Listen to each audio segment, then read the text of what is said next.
ETF index mutual funds నేర్చుకుని stock మార్కెట్లో రాణించాలనుకుంటున్నారా? వెంటనే ఈ నెంబర్కి కాల్ చేయండి. నమస్తే రమగారు. నమస్తే జయ. రమగారు, మంచి స్టోరీ చెప్పుకుందామండి. చందమామ కథ చెప్తాం. ఓకే. ఒక ఊళ్ళో ఓ భార్య భర్త అమ్మ ఉండేవాళ్ళట. ఎవరమ్మా? ఆయనమ్మ. ఓకే. అమ్మ కొడుకు కోళ్ళు ఇలా ఇలాగ చెప్పాలి, క్లియర్గా ఉంటాయి. అయితే కోడలికి అత్తగారి మొహమే గిట్టేది కాదట. మా అమ్మని తెచ్చిపెట్టుకుందాం, మీ అమ్మని పంపించేసేయి. ఏదో ఒక గొడవ పెట్టేది. ఆవిడ కొంచెం మృదుభాషి అత్తగారు. ఏదో ఆ కోడలు అరిచినప్పుడు ఏదో చిన్న చిన్నగా సంసనగా సమాధానం చెప్పి ఊరుకునేది. అట రోజులు గడుస్తూ ఉండేవి. అయితే ఒకరోజు చెప్పిందట, ఇవాళ సాయంత్రం మీ అమ్మని కనుక నువ్వు ఇంట్లో నుంచి పంపించపోయేవో నూతులో పడి చస్తా అని బెదిరించింది. పెళ్ళాన్ని నూతులో పడి చచ్చిపోతుందేమోనని ఈయనేమన్నట్ట, అమ్మ ఏదో కబురు చెప్పారే పై ఊళ్ళో వాళ్ళు ఎవరోనూ చెల్లాయికి ఉంటూ బాగుండలేదుటే చెప్పేసరికి అలా ఆవిడేమో కూతురు మీద ఆపేక్షతోటి అప్పుడే చీకటి పడుతుంటే పౌరు, అయ్యో పాపం ఎట్టా ఉందో ఏమిటోరా, ఏం అవస్థ పడుతుందో, పిల్లల తల్లి అసలేను, మరి నన్ను తీసుకెళ్ళు, చెల్ల ఇంట్లో దిగబెట్టి వచ్చేద్దు కానీ పదరా నాయన అంటే సాయంకాలం అన్నాలు తిని తల్లి కొడుకు బయలుదేరారు. బాగా కొంచెం చీకటి పడేసరికి వీళ్ళు అడవిలోకి వెళ్ళిపోయారు. ఆ కాలంలో ఎలా ఉండేదంటే గ్రామాల మధ్యలో చిట్టడవులు కారడవులు ఉండేవి, చిన్న పొన్న అడవులు ఉండేవి. ఇక కొడుకు అన్నట్టు, అబ్బా కాళ్ళు గుంచున్నాయమ్మా, నువ్వు కాలు సాగిస్తుంటూ ఒక 5 నిమిషాలు కూర్చుని వస్తానన్నాడు. ఈవిడ ముందుకు నడిచింది, చూస్తే కొడుకు రాల. మళ్ళీ వెనక్కి నడిచి వచ్చింది, అక్కడ లేడు. ఏ చెట్టు దగ్గర నుంచుని కూర్చుంటానని చెప్పాడు, లేడు. ఆవిడకి ఏం చేయాలో అర్థం కాల. చీకటి, మనిషి తోడు లేకుండా లాంతర్ లేకుండా ఎట్టా వెళ్తుంది. వికమొహం వేసుకుని కూర్చుంది. ఆ లాంతర్ పక్కన పెట్టుకుని ఒక చిన్న లాంతర్, ఒక దీపం ఉంది, కొడుకు చేతిలో ఒక లాంతర్ ఉంది. ఆ లాంతర్ పుచ్చుకుని ఆయన వెళ్ళిపోయాడు వెనక్కి. అడవిలో వదిలిపెట్టి వెళ్ళిపోయాడు అమ్మని. దౌర్భాగ్యుడు. కనీసం పోనీ చెల్లెలింటైనా వదలొచ్చు కదా. వదలచ్చు కదా. అసలు చెల్లెలి స్టోరీ మార్చేయండి, లైన్ మార్చేసేయండి. ఓకే. అక్కడి నుంచి ఏమైంది, ఈవిడ బిక్కమొహం వేసుకుని కూర్చుంది, చెట్టు కింద కూర్చుంది, కళ్ళ నీళ్ళు వస్తున్నాయి. ఏం చేయాలి, దుఃఖంగా ఉంది. ఇంతలో ఒక కాలంలో ఒక మనిషి వచ్చాడు అక్కడికి. వచ్చి చిన్న పిల్లాడు, సుమారైన వయసు వాడు. అమ్మ మనిషి అందామా అమ్మాయి అందామా, సరే ఒక అమ్మాయి అనుకుందాం, అబ్బాయి అనొద్దు. అమ్మ నేను వేసవకాలాన్ని నేను మంచిదన్నా కాదా అని అడిగేసరికల్లా, అయ్యో నువ్వు మంచిదానివి కాకపోవటం ఏమిటమ్మా, వేసవకాలం అయితే చక్కగా మామిడి పళ్ళు వస్తాయి, పనస పళ్ళు వస్తాయి, విసుంకర పెట్టి విసురుకోవచ్చు, హాయిగా సాయంకాలాలు ఎంత బాగుంటాయో, పగళ్ళు పెద్దవి, ఎన్ని పనులైనా చేసుకోవచ్చు, వడియాలు ఎట్టుకోవచ్చు, ఆవకాయలు ఎట్టుకోవచ్చు, వేసవకాలం ఎంతో మంచిదమ్మా. మృదుభాష కదా. వేసవకాలం సంతోషించి వెళ్ళిపోయింది. అక్కడి నుంచి కాసేపటికి ఓ వర్షాకాలం అంటూ ఇంకో పిల్ల వచ్చింది. అమ్మ నేను వర్షాకాలాన్ని నేను మంచిదాన్నా కాదో చెప్పు నువ్వు అనేసరికల్, అయ్యో కాకేమమ్మా నువ్వు ఎంత మంచిదానివి, నువ్వు వస్తేనే కదా మాకు నీళ్ళు వచ్చేది, నీళ్ళే కదా మా బతుకు ఆధారం కదా. చక్కగా చెట్లన్నీ చిగురిస్తాయి, బోల్డ్ రకాల పళ్ళు కాస్తాయి, ఎన్ని పళ్ళు వస్తాయో, బోల్డ్ రకాల పళ్ళు పువ్వులు వర్షాకాలం. తర్వాత నువ్వు ఉంటేనే పంటలు పండుతాయి, నువ్వు ఉంటేనే ప్రతి గింజాను బంగారు తల్లివమ్మ, నువ్వు ఎంతో మంచిదానివని. వర్షాకాలం వెళ్ళిపోయింది. కాసేపటికి ఇంకో పిల్ల వచ్చింది, శీతాకాలం. నేను శీతాకాలాన్ని నేను మంచిదానినా అని అడిగింది. అయ్యో నువ్వు మంచిదానివి కాకపోవటం ఏమిటమ్మా, నువ్వు ఎంతో మంచిదానివి, చక్కగా హాయిగా రాత్రిళ్ళు పెద్దవి, పొద్దున్న సూర్యుడిని చూస్తే సంతోషంగా ఉంటుంది, చక్కగా చెట్లన్నీ చిగురిస్తాయి, మంచి మంచి పండగలు వస్తాయి, ఎంత మంచిదానివో, సీతాఫలాలు జామకాయలు పుట్టెడు వస్తాయి, ఎంత మంచి పళ్ళు వస్తాయో, నువ్వు ఎంత మంచిదానివో అంది. అనగానే మూడో కాలం నవ్వుకుంటూ పోయింది.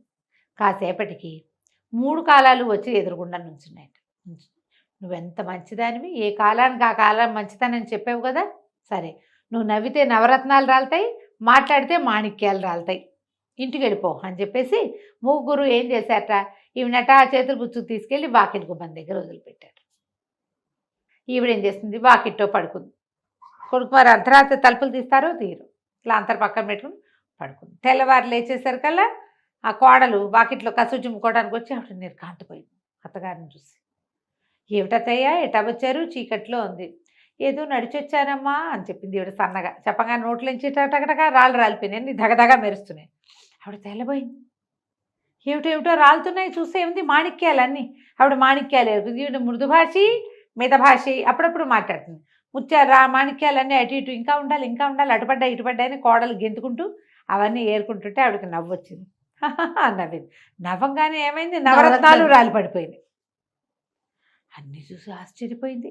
అత్తగారు అప్పుడప్పుడు మాట్లాడుతుంది, అప్పుడప్పుడు నవ్వుతుంది.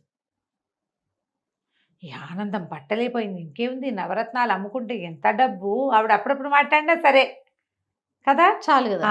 2 రోజులు 3 రోజులు గడిచి ఆవిడ మాట్లాడినప్పుడల్లా కాస్త నేర్చుకుని, నవ్వినప్పుడల్లా కాస్త నేర్చుకుని, ఆవిడ జోక్స్ చెప్పి నవ్వించి మరీ ఏరుకుని సంతోషించింది.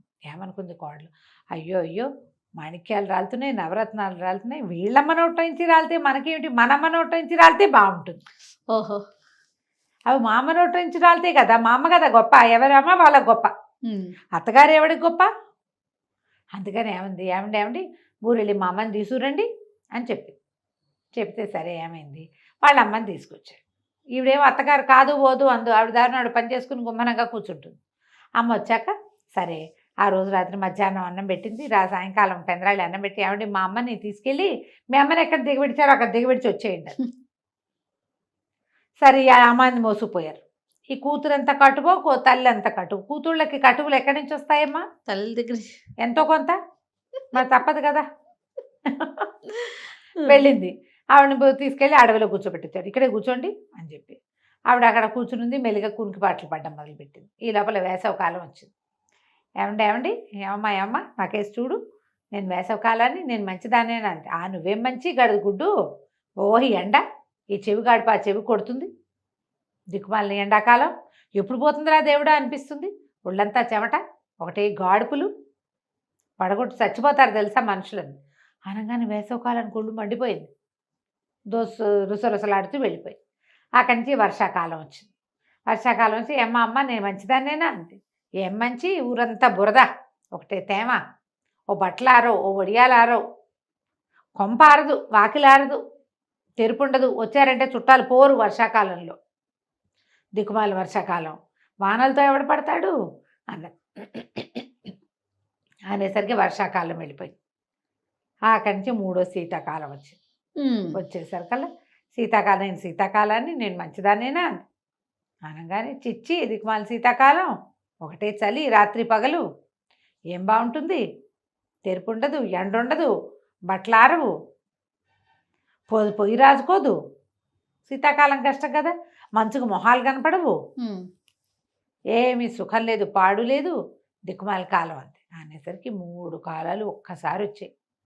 నీకు అసలు నోట్లో మంచి మాట ఉందా నీకు అని చెప్పి అక్కడి నుంచి ఆవిడ్ని కాస్త గాడిదని చేసేసి నువ్వు మాట్లాడితే నీ నోటి నుంచి పురుగులు రాలుతాయి పోపో అని తోలి కరెక్ట్గా వాకిట్లోకి తోలిపెట్టాయి. తెల్లవారేసరికల్లా అమ్మలాగానే అత్తగారిలాగానే మాణిక్యాలు ముత్యాలు రాలుస్తుంది వాళ్ళ అమ్మ అనుకుని సిద్ధంగా ఉంది కూతురు. తెల్లారంగానే ఎప్పుడు బయటకు వచ్చేద్దామా అని. తెల్లారే బయటకు వస్తే అమ్మ బదులు వాకిట్లో గాడిద నుంచి, ఎవరు తోలారే నిన్ను అనగానే నేనే అంది కూతురు. తల్లి అంటమే తల్లి వాయిసే, ఇన్ని పురుగులు రాలిపడ్డాయి. అడిలిపోయింది. ఏమిటి అమ్మ ఇట అయిపోయేవేమిటి, ఈ పురుగులు ఏమిటి అంటే, ఆవిడెవరో 3 ఆడపిల్లలు వచ్చారు, మేము ఆ కాలాన్ని ఈ కాలాన్ని అంటే, నేనేదో నాకు దోచింది నేను చెప్పాను, 3 కలిసి నన్ను గాడిదగా మార్చి నోటి నుంచి పురుగులు రాలుతాయంటే వాకిలంతా పురుగులు మయం. చీపురేసి ఊడ్చుకుంది కోడలు, కూతురు ఊడ్చుకుని, చిచ్చి మా నమ్మ నోరు మంచిది కాదు, నాకు కూడా అదే పోలికొచ్చింది, అత్తగారితో సంతృప్తి పడితే ఒట్టి అమ్మైనా మిగిలేది, ఇప్పుడు గాడిదమ్మని ఏం చేసుకోను అని లబలబలాడుతూ బోల్డంతా దుఃఖించింది. కాలాలని దూషించకూడదు, ఏ కాలానికి ఆ కాలమే. అవన్నీ మనకు ఉపయోగపడేవే.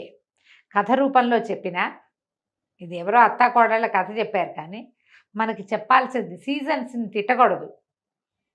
అవి ఉంటేనే మన జనన మరణ చక్రాలు, ఈ జీవన చక్రం నడుస్తూ ఉంటుంది. ఈ కాలంతో ఇబ్బంది, ఆ కాలం అయితే బాగుంటుందంటే, ఏ కాలమైనా ఎప్పుడు ఇబ్బందులు ఎప్పుడు ఉంటాయి, సుఖాలు ఎప్పుడు ఉంటాయి, అవన్నీ మనకు అవసరం కదా. అందుకని కాలాలను తిట్టకూడదని పెద్దవాళ్ళు చెప్పే కథ ఇది. చాలా బాగుంది. నమస్తే.